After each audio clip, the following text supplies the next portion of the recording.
नमस्कार दोस्तों, मेरा नाम है अभय सिंह और आपका स्वागत है आपके अपने YouTube channel current affairs for exam में। दोस्तों, अब हम मुरी गंगा ब्रिज और सागर सागर आइलैंड कनेक्टिविटी के बारे में बात करेंगे।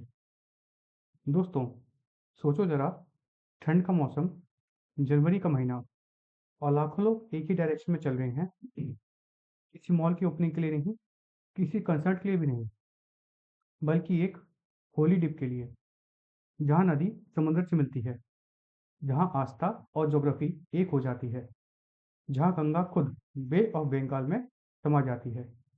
यह जगह है सागर आइलैंड। और यहीं पर एक सवाल रिपीट होता है, इस बार कैसे पहुंचेंगे, फेरी मिलेगी या नहीं। और अब इस कहानी में एक नया चैप्टर ऐड होता है, मुरी गंगा ब्रिज। वेस्ट बंगाल के चीफ मिनिस्टर ने रिसेंटली फाउंडेशन स्टोन ले किया है मुरी गंगा ब्रिज प्रोजेक्ट का। यह सिर्फ एक ब्रिज का फाउंडेशन नहीं था, यह एक प्रॉमिस था आइलैंड को आइसोलेशन से बाहर निकालने का, सागर आइलैंड को मेनलैंड से परमानेंटली कनेक्ट करने का। सुंदरबन रीजन्स जो नेचर के लिए फेमस है, लेकिन इंफ्रास्ट्रक्चर के लिए हमेशा स्ट्रगल करता रहा, अब एक मेजर पुश देख रहा है। और मेजर पुश का सिंबल है मुरी गंगा ब्रिज। यह एक छोटा ब्रिज नहीं है, यह एक 4 लेन ब्रिज है। इसकी लेंथ लगभग 5 किलोमीटर है और यह डायरेक्ट मुरी गंगा रिवर के ऊपर से गुजरेगा। यह ब्रिज कनेक्ट करता है लॉट 8 काकद्वीप को काचुबेरिया सागर आइलैंड से। अब तक जो जर्नी फेरी से होती थी, जो वेदर और टाइड पे डिपेंड करती थी, वह अब एक फिक्स्ड रूट बन जाएगी।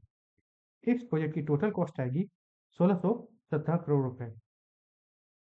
कंस्ट्रक्शन का काम मिला है लार्सन एंड टुब्रो को, जो इंडिया के बिगेस्ट इंफ्रास्ट्रक्चर प्लेयर में से एक है। इसकी टाइमलाइन होगी लगभग 2 से 3 साल। और सबसे इम्पोर्टेंट बात, यह ब्रिज फेरी बेस्ड कनेक्टिविटी को रिप्लेस करेगा। मतलब नो वेटिंग, नो क्यूज और नो अनसर्टेनिटी।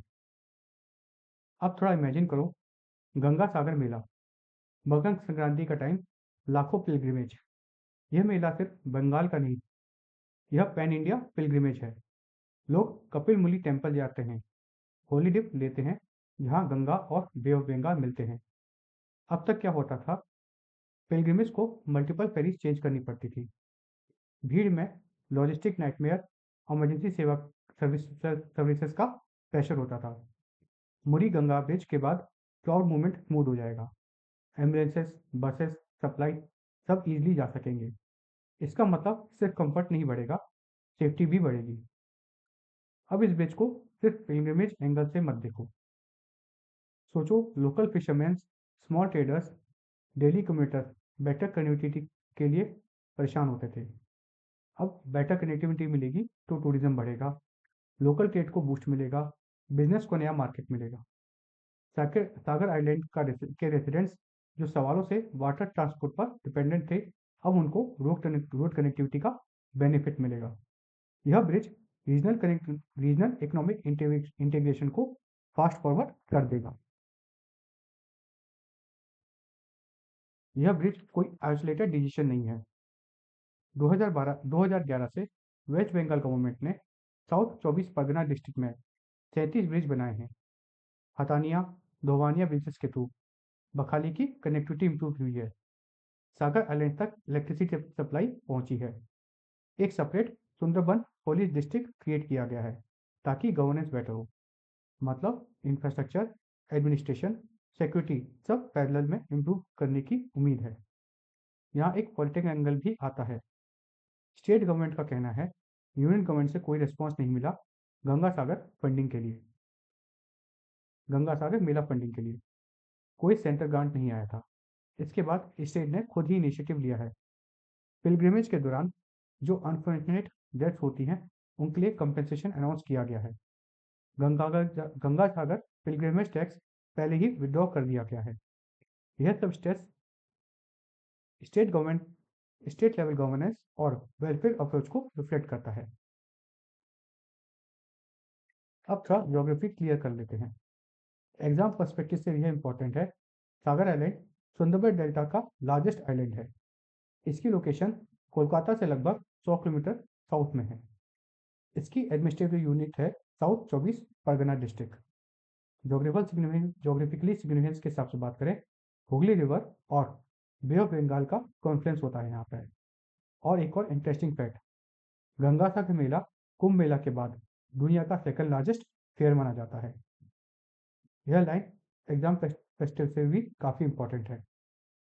अब सवाल आता है, यह न्यूज़ अब इम्पोर्टेंट क्यों है? बिकॉज ब्रिज का फाउंडेशन स्टोन रिसेंटली ही लेड हुआ है। यह project infrastructure development, pilgrimage management, coastal connectivity सबको एक साथ टच करता है। सुंदरबन जैसे इको सेंसिटिव रीजन में डेवलपमेंट और एक्सेस को बैलेंस करता है। फ्यूचर पॉली डिबेट्स का कोर बनने वाला है और मुरी गंगा ब्रिज उस बैलेंस का एक लाइव एग्जाम्पल है। अगर थोड़ा पीछे हटकर देखें तो यह सिर्फ एक ब्रिज नहीं है, यह एक आइलैंड को मेनलैंड से जोड़ने की कहानी है। यह आस्था और इंफ्रास्ट्रक्चर का इंटरसेक्शन है। यह डेवलपमेंट और डिग्निटी का ब्रिज है। और जब यह ब्रिज कंप्लीट होगा तो सिर्फ व्हीकल्स नहीं चलेंगे, अपॉर्चुनिटीज भी चलेंगी। साइगर आइलैंड अब दो दूर का आइलैंड नहीं रहेगा। यह ब्रिज सिर्फ डिस्टेंस कम नहीं करेगा, यह डिस्कनेक्ट खत्म करेगा। फ्रेंड्स, यह सेशन ही समाप्त होता है। आपको यह सेशन फ्रूटफुल लगा और इंफॉर्मेटिव लगा तो लाइक शेयर सब्सक्राइब अवश्य कीजिएगा। धन्यवाद। जय हिंद, जय भारत।